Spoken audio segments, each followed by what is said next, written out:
Dobrý deň, sme žiačky Kvinty A, Gymnázia Jana Holého a pripravili sme si pokus skúmanie vplyvu teploty na hustotu. Pripravili sme si 3 nádoby s vodou, v každej je iná teplota. V prvej je teplota 28 stupňov, v druhej je teplota 70 stupňov Celzia, v poslednej tretej je teplota 6 stupňov Celzia a budeme postupne vhadzovať do nich balóniky s rovnakou teplotou, čiže 28 stupňov Celzia.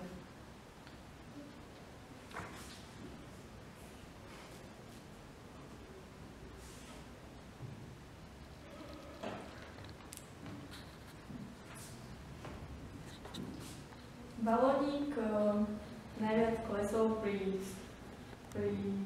teplote 70 stupňov Celzia, pretože voda má vtedy najmenšiu hustotu a balónik preto klesá dole. Pri studenej vode nám balónik vyplával na hladinu, pretože hustota balónika je nižšia, pretože v balóniku je teplejšia voda a pri teplote 28 stupňov nám balónik pláva,